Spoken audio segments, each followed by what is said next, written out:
बिहार की पॉलिटिक्स में इस वक्त सत्ता के समीकरण बदलने के संकेत मिल रहे हैं।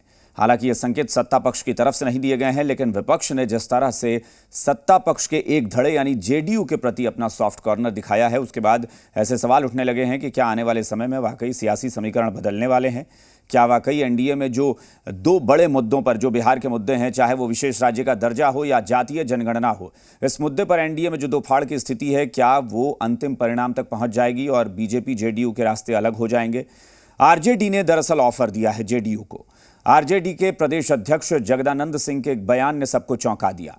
उन्होंने न सिर्फ ये कहा कि वो विशेष राज्य के दर्जे और जातीय जनगणना के मुद्दे पर नीतीश कुमार के साथ हैं, कि बल्कि उन्होंने ये भी कहा कि जो लोग भी इन मुद्दों पर सरकार का समर्थन नहीं करते हैं, नीतीश कुमार मुख्यमंत्री हैं, उन्हें अधिकार है कि उन्हें मंत्रिमंडल से बाहर कर दें, और अगर उन्हें मंत्रिमंडल से बर्खास्त करने के बाद किसी तरह का संकट पैदा होता है तो आरजेडी वहां समर्थन के लिए खड़ी है। यह बयान सभी को चौंका गया। ऑफर के बाद दावे से गरमाई राजनीति। क्या खरमास के बाद बिहार में खेला हो बे? दो मुद्दों को लेकर एनडीए में जारी है खटपट।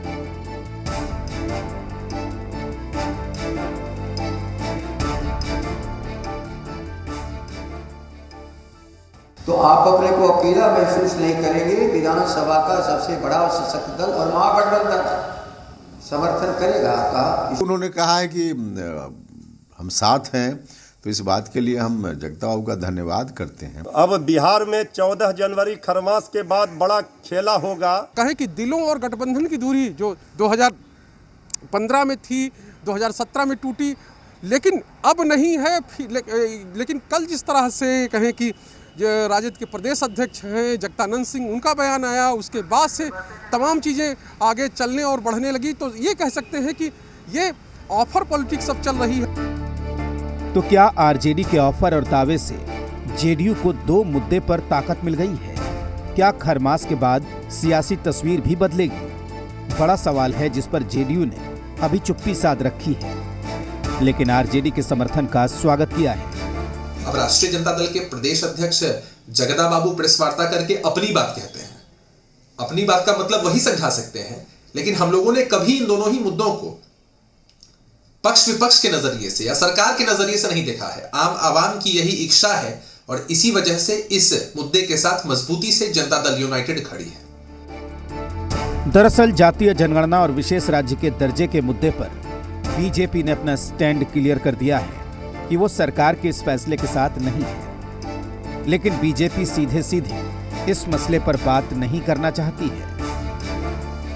नेता प्रतिपक्ष श्री तेजस्वी यादव पहले मिसाल पेश करें कि वो परिवारवाद की राजनीति नहीं करते हैं। पहले वो नेता प्रतिपक्ष के कुर्सी से इस्तीफा दें और इस्तीफा दे करके कोई दलित या अति पिछड़ा को वो नेता प्रतिपक्ष का कुर्सी दें, उसके बाद वो और विषय पर बात करें।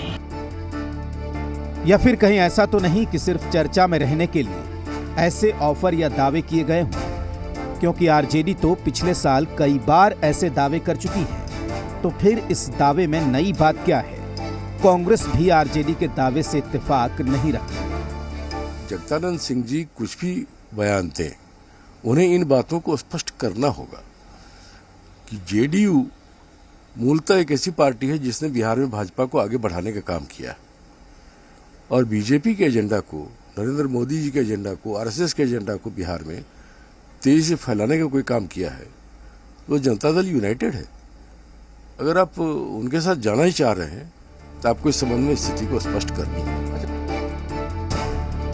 दरअसल अभी 3 जनवरी को सीएम नीतीश ने कहा कि जातीय जनगणना के मसले पर बीजेपी की राय अभी तक सामने नहीं आई है। तो क्या बीजेपी ही जातीय जनगणना और विशेष दर्जे की मांग में रोड़ा है? और ये रोड़ा रहता है तो आम सहमति का तो सवाल ही नहीं उठता। तो फिर सीएम के पास क्या रास्ता बचता है? क्या ऑफर पर ध्यान देंगे